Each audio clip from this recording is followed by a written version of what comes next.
Hi, and thanks very much for that kind introduction. When I was watching Sports Personality of the Year on TV last year, I never in my wildest dreams imagined I'd be given this opportunity to speak with you like this. You know that thing that happens in life where your worst nightmare is pretty much the same as your high dream? Sometimes the two meet, like right here, right now. This is for me. I'm really excited, and I'm also petrified. Anyway, I'm going to tell you a story. Once upon a time, all of us humans colluded in a huge, lethal conspiracy of silence. We colluded to keep quiet about the biggest single threat we'd ever faced as a species, the climate crisis. And the ending? Well, we all died miserably ever after. Some fairy story. Now, I always wanted to be a stand-up comedian, but this untold story of our imminent extinction is clearly far too serious a situation for me to be able to follow that dream. So instead I decided to dedicate my life to trying to fight this climate crisis. But don't worry, I'm not going to preach at you today. I'm not going to repeat the things that other people are saying. I'm just going to take it calmly and share with you my story and my truth. Because my belief is that win or lose, we have all got to tell the truth right now. I mentioned that everyone kept quiet about the biggest threat we'd ever faced. Even Olympians and sporting legends kept quiet. Or did they? Some of you here right now today may be thinking about your role in this climate crisis, good and bad. So what did we lie about? If we weren't telling the truth, we were lying. What were those lies? For example, did we say that we were fine when actually inside every day we weren't feeling fine? Did we say the planet was fine when actually we knew that she wasn't? Did we lie about having it all under control, us adults, when the truth was we didn't?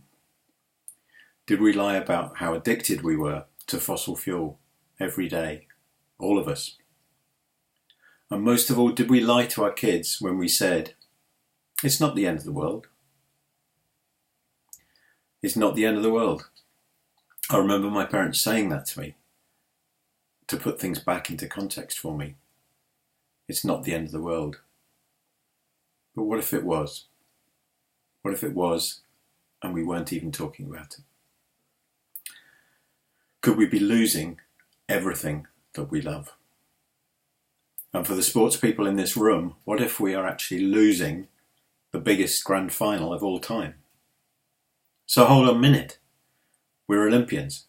We're sporting legends. We don't lose. We don't do losing. Losing isn't in our vocab. And who the hell is this Dave Hampton bloke talking to you now? Well, he was a winner once. Sounds funny to hear myself say that now. But it's time to be a winner again. It's July 1983 and I can't breathe. Not American cops beating up black people. I couldn't breathe from exertion. We'd won 2 races on the Saturday at Henley Regatta, 1983. The next day, on the Sunday, I lost in the final, and I didn't like it. And I think from that moment on, as a 24-year-old, I kind of decided I didn't want to lose again, or at least if I did lose, I wanted to lose against a really massive victor. So I chose climate change, or climate change chose me. It became a big friend that I could always lose to. And I'm actually ashamed to be saying that to you now, because that's 35 wasted years. I'm not saying I didn't play a really good game. I played as if I was winning. But actually underneath it all, I quietly knew that climate change was going to get me. And my kids. And that decision not to risk letting my crewmates down kind of made me opt out of the winning streak that you people in this room, you know all about. You're winners.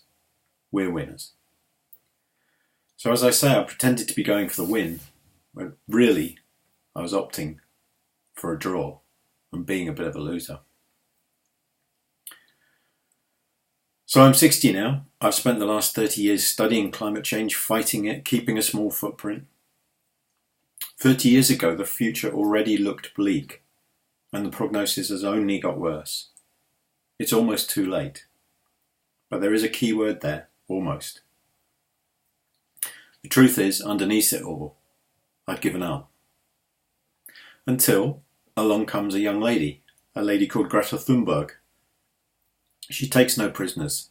She's telling truth to power. She's telling it as it is. And failure isn't an option for her because she's 16 years old. And the prospect of not having a planet to live on, well, she's got nothing to lose. And she's literally fighting for her life. An amazing young lady. I encourage you all to study her. She really is playing for the win. As you guys here know how to. There's a theme here. And she reminded me what it's like to win, to commit to the task in hand, win or lose, to tell the truth. So I'm going to take you quickly forward to the year 2024. One of you in this room has just been released from jail. Strange, you might think. It's the Paris Olympics. What were you doing in jail? You weren't drinking.